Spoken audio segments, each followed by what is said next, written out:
The day you have all been waiting for has finally come. It's time for me to release the Sculk sensor mode to the public.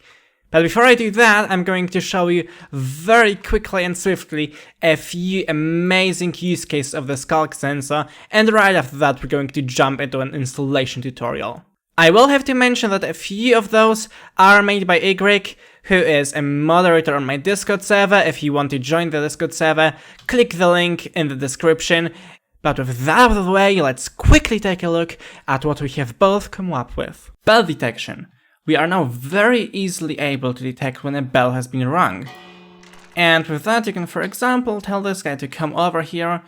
Then you can do all your trades with him, whatever you want. And then he's gonna go off after some amount of time, or when you ring the bell a second time, depending on how you wire things up.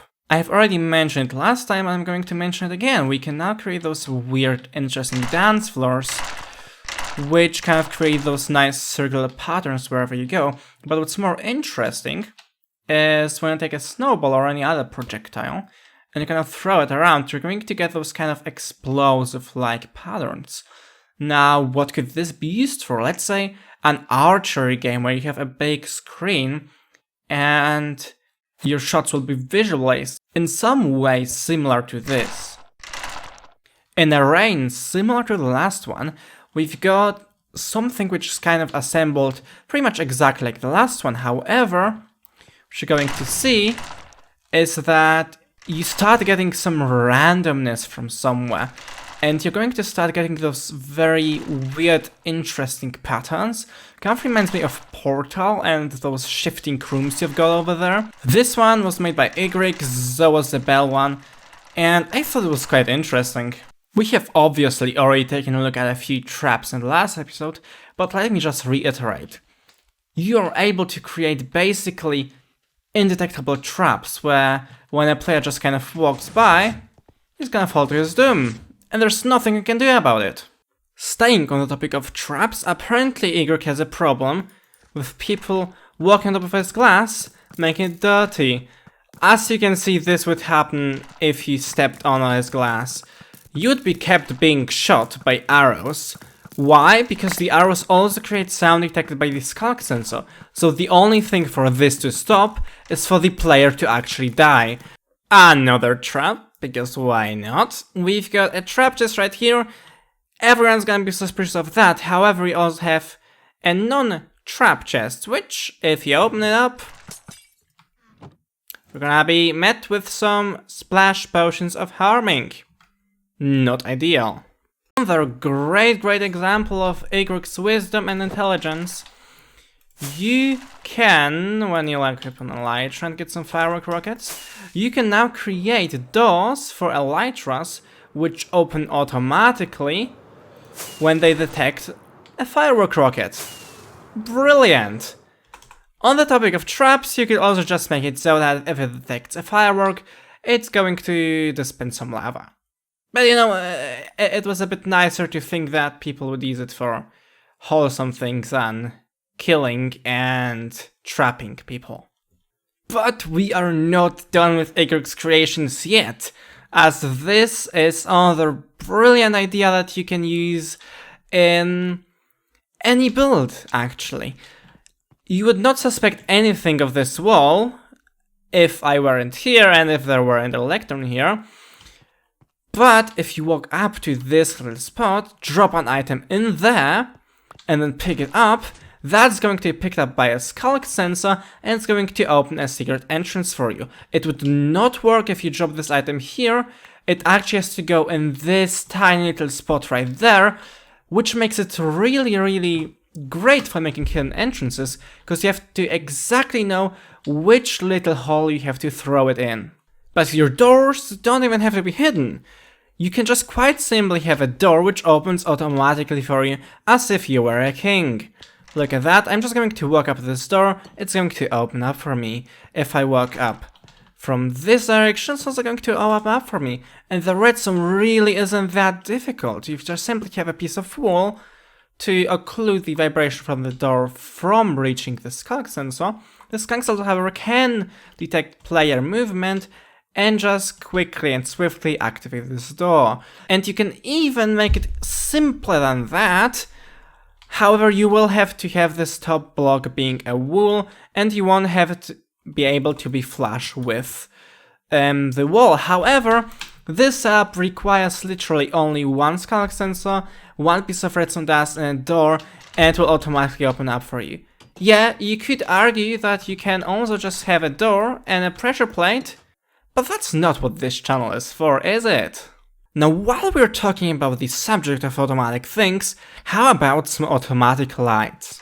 Once you walk in this room, the light is going to turn on for you, it's going to stay turned on for some amount of time.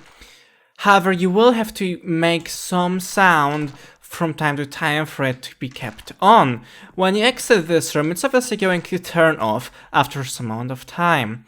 Now, there are a few downsides to this, like the fact that you're constantly hearing the Sculk sensor, or that if you don't move for a while, it's going to turn off and mobs are going to start spawning.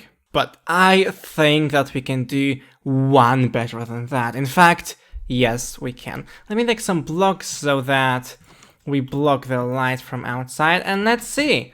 We have entered this room and this light has turned on. You didn't hear any Sculk sensor, in fact you are not hearing any Sculk sensor right now, and you never will. And you just saw that happen. When we switch the rooms, the light is automatically going to switch to this room. When we switch it again, boom. Instant, no Sculk sensors, and you can stand right here for as long as you want. It's not going to turn off on you. And we can see our feline friend right there. He's constantly meowing, or she, they are constantly meowing. However, the light does not turn on despite sound being made there. Now you might be wondering, how the actual heck is this even possible? Well, my friends filled with affinity towards redstone, it's all thanks to the magic of Christmas. No, wait, that's the wrong one. It's all thanks to the magic of the new Sculk sensor. We are now able to detect a player outwards of 65 blocks. Look at the light over there. I'm going to step up on this green piece of concrete, and I'm being detected. When I walk off it, boom. And it works all the way up until I get right close and personal with this, oh jeez, with this trap right here. 65 blocks. This gives you a great flexibility of designing rooms of any sizes and shapes by combining Sculk sensors of different distances towards a room, and also having different amounts of Sculk sensors in each room to create L-shaped rooms, for instance, is because the Sculk sensor is listening for sounds and also things like entity collisions and such. But most importantly, sounds. And sounds can only be produced when a player is close enough to a certain object. For this trapdoor right here, so like blocks, it seems to be about 65, 66 blocks actually, if you count the block over there and take the total distance. For entities, it should be something around 16 blocks, don't quote me on that, but that also gives you even more flexibility, because if you replace the Sculk sensor, the trapdoor with some mobs, it will only have a range of 16 blocks. So again, with a bit of creativity, you're going to have a solution for every size of room and every shape of room.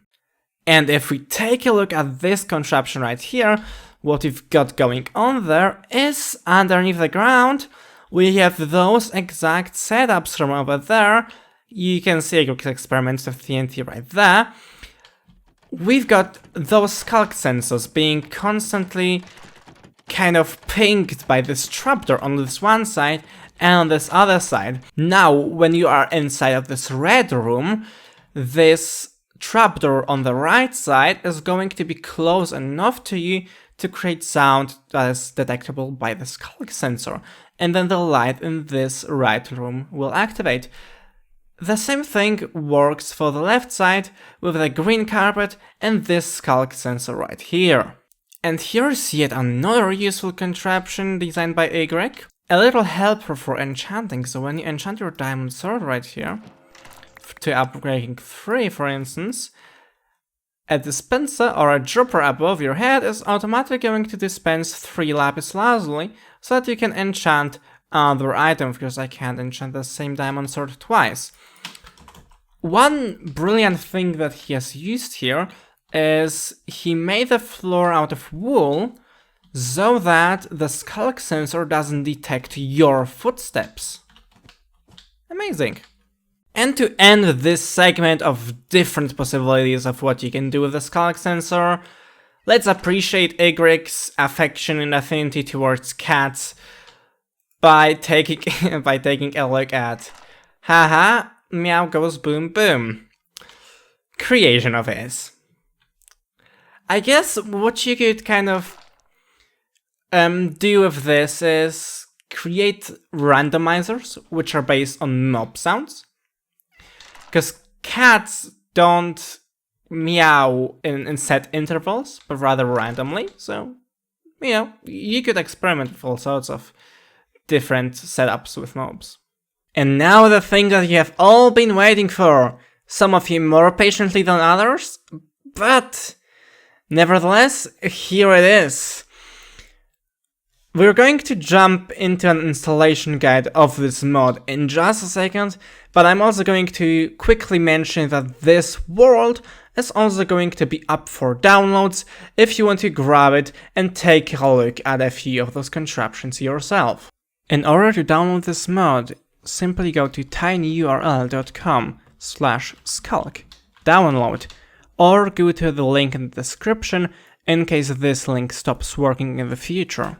Once you have been redirected to the download website, click on the blue or green download button next to the name Sculktastic right here. The other file you will need to download can be simply found at files.minecraftforge.net. Select version 1.16.3 on the left side, and then click on Installer. You are going to be presented with an advertisement website. If you've got an adblock, you're all clear to go. If you do not, there will be a lot of pop-ups right here at the center of the screen. Do not click any of them, instead go to the top right corner and press on the red skip button. Once you've got both files downloaded, open the Forge 1.16.3 installer, select Install Client.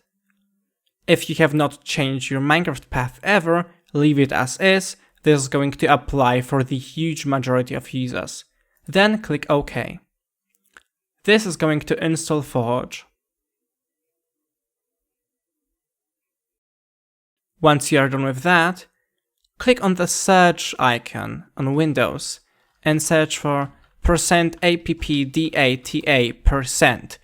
Unless you have changed your Minecraft path, in that case you will have to know what it is. For, again, the vast majority of people, this will apply. Click on the search result, find .minecraft and click it. Once you are inside of .minecraft, search for a mods folder. If there isn't one, you're going to have to create one. mods. Enter the folder and drop the sculktastic.jar in here. And this was everything. Close out of the mods folder. Open Minecraft. In the bottom left corner, you're going to have to select Forge 1.16.3 out of all the different versions you might have, and then click on play.